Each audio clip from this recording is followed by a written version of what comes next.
Je vais vous présenter ma recherche qui s'intitule Caractère d'échappement. Cette présentation se déroule en 4 étapes. D'abord, je mets en avant 3 manières de regarder ma recherche et la façon dont elle s'articule. Ensuite, j'explique et je donne une compréhension globale du caractère d'échappement.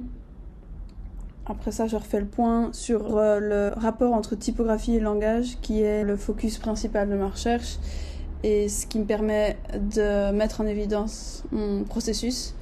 Et finalement, je présenterai l'installation que j'ai mise en place pour mon jury et pour tenter de rendre cette recherche un peu plus accessible. Comme je vous le disais, mon sujet peut être abordé selon 3 angles différents. D'abord, il y a le rapport entre typographie et langage que j'essaye d'approfondir au travers de ma recherche. Pour ce faire, je me concentre sur les changements techniques, idéologiques et linguistiques au XXe siècle dans la société occidentale. Et je regarde comment ces changements se manifestent dans la langue et visuellement au travers de la typographie. Ce contexte me permet d'avoir un point d'ancrage et de situer ma recherche, et d'autant plus qu'il rassemble 2 approches opposées de la typographie. Finalement, ce choix me permet de traiter l'approche moderniste qui, en visant la neutralité et la clarté dans leur message, donne une idée de ce à quoi la norme et la neutralité peuvent se rapporter dans la typographie. Ceci forme un contrepoint sur lequel me baser pour mettre en avant les formes que le vernaculaire peut prendre, quelles sont d'autres méthodes ou alternatives qui existent et quelles sont d'autres manières de pratiquer la typographie. Cette dernière partie est vraiment le moteur, ce qui m'a motivé à faire cette recherche. Ensuite, en ce qui concerne le caractère d'échappement, il correspond à un moyen transversal de regarder ma recherche. Le caractère d'échappement est issu du langage informatique. En premier lieu, il sert à activer un mode de différenciation entre un texte traité sur ordinateur et le texte qui sert à communiquer avec cet ordinateur, et donc à lui envoyer des commandes. La forme graphique du caractère d'échappement est le backslash. Lorsqu'il est intégré à une ligne de code, il peut donner une interprétation alternative du ou des caractères qui le suivent. Il peut aussi donner une fonction alternative et ainsi les éloigner du sens littéral qui leur est conféré habituellement. Et donc cette dernière fonction correspond au changement de mode. Dans ma recherche, je déploie ces fonctions et je les étends à d'autres domaines. En faisant ça, je choisis de les renommer pour la plupart. De ces fonctions de base, je garde la réappropriation, la réécriture ou le mode d'écriture collectif et le changement de mode.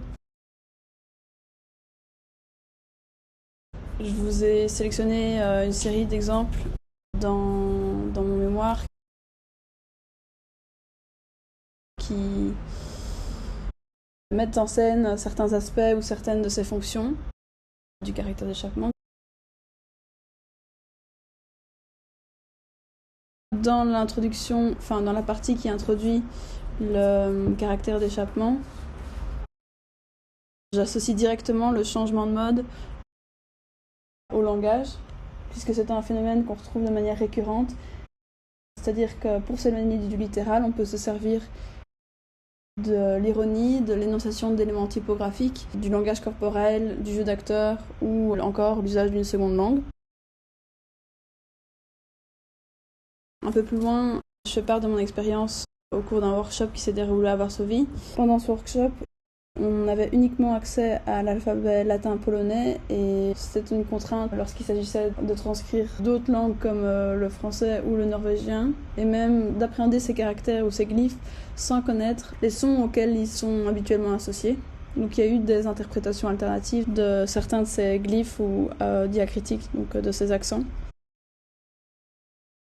Et finalement, il y a aussi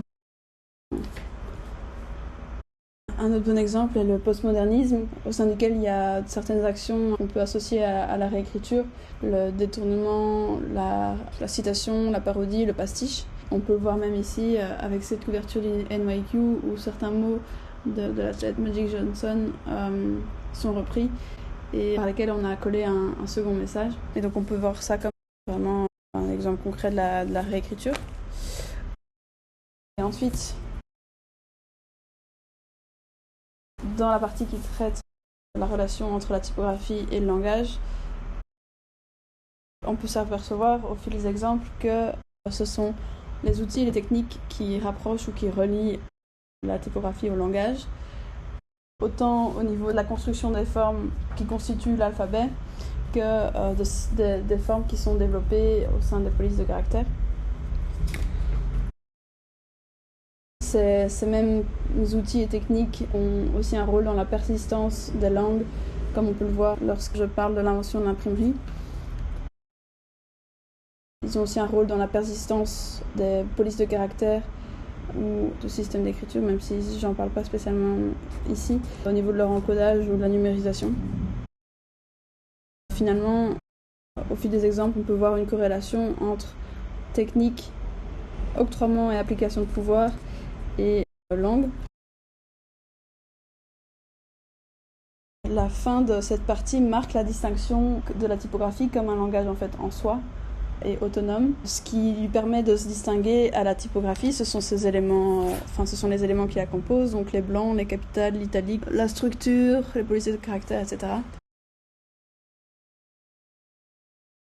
Ces éléments lui permettent de se distinguer par exemple de l'oralité. La transcription des langues qui utilisent l'alphabet latin se base sur un système phonétique, donc il y a une distance en général entre l'idée et le mot qui sert à la décrire. La typographie se présente alors comme un moyen pour réduire cette distance ou intégrer d'autres idées, autrement que par les mots, mais grâce aux formes qui y sont développées. Plus tard, dans la partie sur le modernisme, on s'aperçoit que le modernisme a une approche littérale de la typographie et de la langue. C'est dû au fait que la première moitié du XXe siècle est influencée par la pensée structuraliste qui perçoit la langue comme systématisable, stable, fixe et ordonnée. C'est un regard opposé à celui des mouvements avant-gardistes tels que le dada ou le futurisme qui vont avoir une approche expressionniste de la typographie. Donc ils vont tenter d'inclure des sons, des intonations et de voir quelles significations peuvent abriter les éléments typographiques, que ce soit à travers de leur forme ou en faisant des variations dans la taille des lettres, en jouant sur la graisse, sur la structure, le changement de police de caractère et la dynamique dans la mise en page.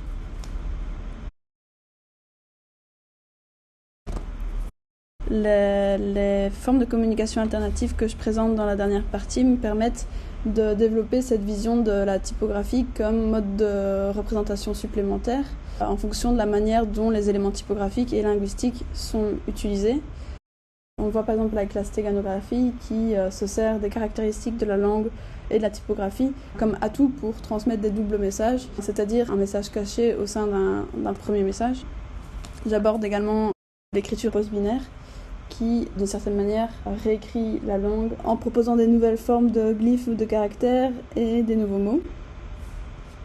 Ensuite, les modes d'inscription alternatifs considèrent les éléments non phonétiques comme éléments porteurs de sens. Ma recherche est menée au travers d'une réflexion écrite, mais aussi au travers du rapport entre texte et image. Donc certaines réflexions prennent forme par la poésie concrète, l'expérimentation de formes, les choix d'images et les choix typographiques que je fais, donc que ce soit les polices de caractères libres, avec comportant des glyphes inclusifs, au niveau de la structure, des changements de ligne de base. C'est la raison pour laquelle ma recherche et l'objet qu'il incarne font un. Pour mon jury, j'ai essayé de rendre ma recherche plus accessible au travers d'objets qui pouvaient reprendre certains aspects ou certaines fonctions du caractère d'échappement, et j'ai d'ailleurs essayé de revoir chacune des fonctions du caractère d'échappement, ou chacun de ces aspects présents dans mon installation. Je suis d'abord intervenue sur ce Rubik's Cube, sur lequel j'ai collé des lettres pour pouvoir imprimer ici dans la première page de mon mémoire. On a déjà l'idée de combinaison, de possibilités grâce à la langue, le côté modulaire de la langue, d'inscription dans l'espace, etc. Puis une fonction alternative pour le Rubik's Cube. Cette fonction alternative se retrouve aussi pour cet escalier qui mène à une fenêtre qui donne sur le ciel, mais donc pour la plupart du temps, il perd sa fonction ou sa fonction est annulée.